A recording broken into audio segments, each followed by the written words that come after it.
Я занимаюсь музыкой, делаю это очень давно. Не могу назвать это словом карьера, но мое участие в музыкальной деятельности, оно, я думаю, начало его датируется где-то середины 80-х годов, а именно 85-м годом, когда мы с моими друзьями образовали группу «Апрельский марш», которую до сих пор помнят. Она играла такой психоделический поп, такое глумление и как бы пост-все, популярное сейчас. Дело в том, что я происхожу из семьи технических работников и академических работников. Они, как люди прогрессивные, решили, что мучить ребенка музыкальными школами и прочими институциями было бы жестоко.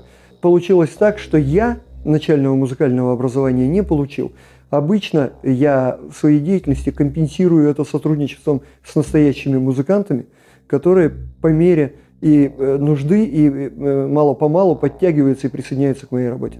Скорее, у меня есть не стремление к трендам, а некоторые пристрастия.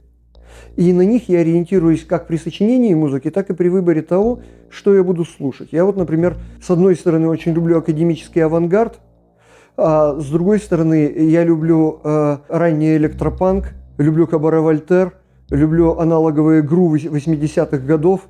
И в моей душе все это сочетается, и каким-то образом, собственно, через эту мясорубку пропуская, через эту мясорубку восприятия, пытаюсь сочинить собственную музыку, аранжировать ее и привлечь в нее нужные мне инструменты. Но вообще, в принципе, вот это стремление к форматности и ощущение форматности, которое я вижу в некоторых жанрах, вот в частности, если кто-то занимается dark ambient, то это можно, не слушая эту группу, представить, как она будет звучать, например, да? Хотя в самом понятии dark ambient ничего плохого нет. То есть Coil тоже dark ambient в некотором смысле, но сравните Coil и то, что называют dark ambient сейчас. Я уважительно отношусь к тому, как это звучит, в принципе, неплохо. Да, но слушать долго я это не могу, для меня недостаточно развития. Я начинал в свое время, и под воздействием своего брата, кстати, начинал как слушатель и фанат прогрессивного рока в первую очередь. Что такое прогрессивный рок? Это сонатные формы, это почти симфоническое развитие композиций, это смена, так сказать, звуковых пластов, это солирование, все то, что связано с арт-роком и так далее. И несмотря на то, что моя музыка тембрально и настроенчески на арт-рок не похожа, дело в том, что я стараюсь продолжать именно со структурной точки зрения этот подход. То есть у меня всегда есть некая драматургия и очень часто сонатные формы в произведениях.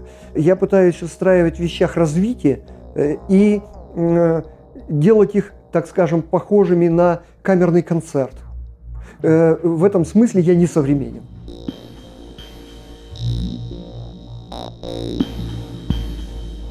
В нашем патче несколько источников нотной информации и прилично генераторов звука.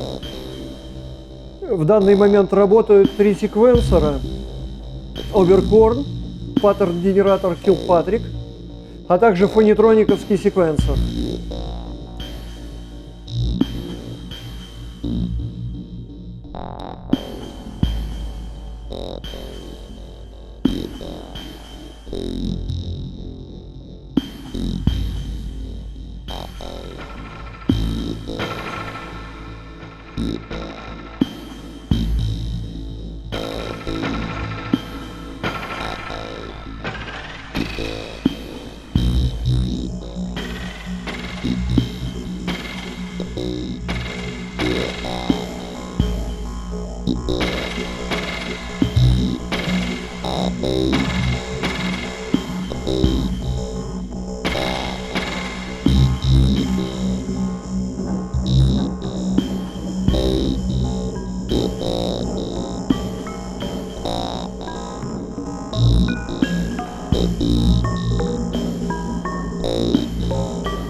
Осциллятор Braze,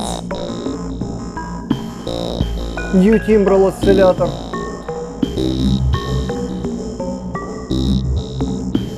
модульная драм-машина, состоящая из разных модулей: плонг, бочка, тип-топ. 909.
Elements. Я играю руками на нем с помощью pressure points.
Самыми первыми Еврорек модулями, которые у меня появились, и произошло это в 2009 году, у меня появилась коробочка, наполненная дёпферовскими модулями. То есть там был, по большому счету, целый двухосцилляторный синтезатор со всем тем, что к нему должно прилагаться.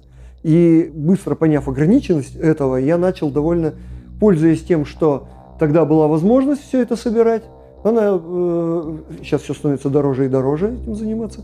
Я собрал большую коллекцию Еврорек модулей, которые интегрировал в несколько систем. Одна из них моя домашняя, и две портабельных, как минимум две, там на самом деле еще есть немножко.